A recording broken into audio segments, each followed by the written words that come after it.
अगर आपको लगता है कि यूक्रेन सिर्फ एक जंग का मैदान है तो ठहरिए। असली लड़ाई सिर्फ जमीन पर नहीं बल्कि जमीन के नीचे दबे खजाने पर हो रही है।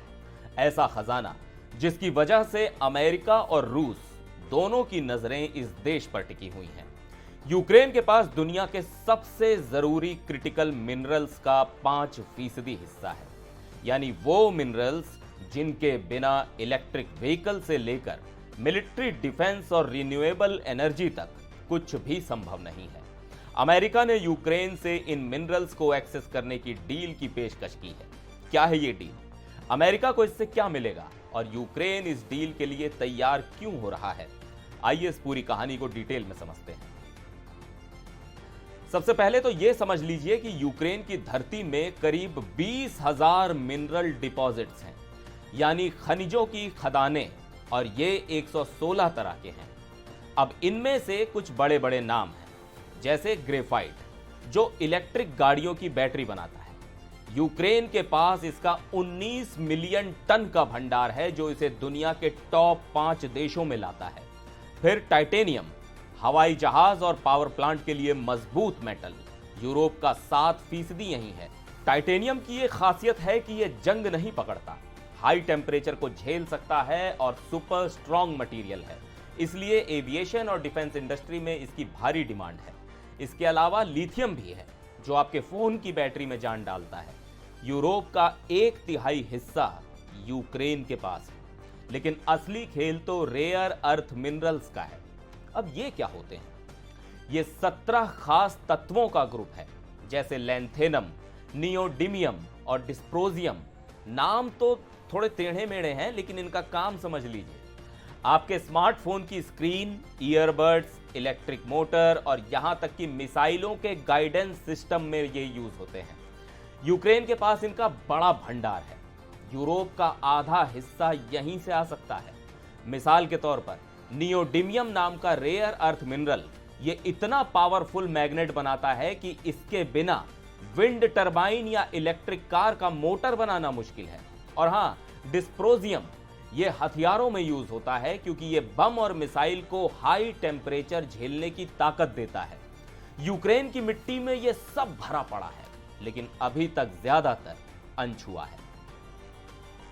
अब यहां ट्विस्ट आता है। रूस ने यूक्रेन पर हमला बोला और 2022 की एक रिपोर्ट के मुताबिक उसने यूक्रेन के 63% कोल माइंस, आधे मैंगनीज और सबसे बड़ी बात आधे रेयर अर्थ मिनरल्स की खदानों पर कब्जा कर लिया।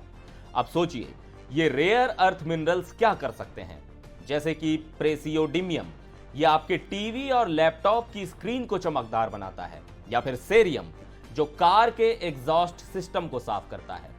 रूस ने इन खदानों को हथिया लिया, मतलब उसने न सिर्फ यूक्रेन की कमाई छीनी बल्कि अपनी ताकत बढ़ाई।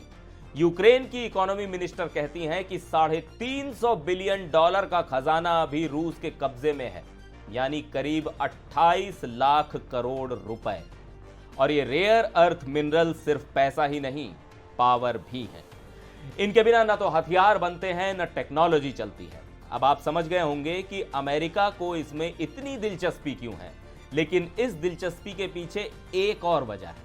दरअसल दुनिया के 75% रेयर अर्थ मिनरल्स का कंट्रोल चीन के पास है, और हाल ही में चीन ने अमेरिका को इन मिनरल्स की सप्लाई बैन कर दी, यानी अमेरिका की पूरी इलेक्ट्रॉनिक्स और मिलिट्री इंडस्ट्री पर खतरा मंडराने लगा। अब अमेरिका चाहता है कि वो चीन पर निर्भर ना रहे और इसके लिए उसे एक नया मिनरल हब चाहिए, और यूक्रेन इसके लिए परफेक्ट है।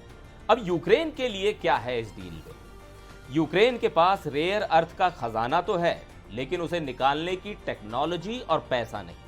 अभी तक सिर्फ 15% खदानें ही यूज हो रही हैं। ये रेयर अर्थ डिपॉजिट जैसे यूरोपियम जो आपकी एलईडी लाइट्स को रंग देता है, अभी तक धरती में ही पड़े हैं क्योंकि इन्वेस्टमेंट नहीं है। अमेरिका अगर साथ आएगा तो यूक्रेन को मॉडर्न टेक्नोलॉजी मिलेगी, बड़ी मशीनें आएंगी और इन खदानों से कमाई शुरू होगी, नौकरियां बढ़ेंगी, टैक्स बढ़ेगा और इकोनॉमी में जान आएगी। लेकिन कुछ लोग कहते हैं कि यह सब अमेरिका का कॉलोनियल खेल है। लेकिन सवाल यह उठता है कि क्या अमेरिका सिर्फ अपने फायदे के लिए यूरोप की मिनरल इंडस्ट्री को कंट्रोल करना चाहता है? क्या ये एक और इकोनॉमिक एक्सप्लॉयटेशन की कहानी बनने जा रही है, या फिर यूक्रेन को इस डील से वाकई कोई फायदा होगा।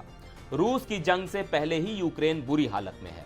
अब अगर उसे अपनी मिनरल इंडस्ट्री को बचाना है तो उसे किसी ना किसी बड़े इन्वेस्टर की जरूरत होगी, लेकिन ये इन्वेस्टमेंट सहयोग होगा या शोषण, ये तो वक्त ही बताएगा। तो इस खबर में बस इतना ही।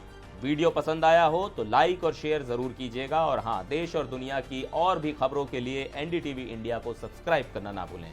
फिलहाल मुझे दीजिए इजाजत, नमस्कार।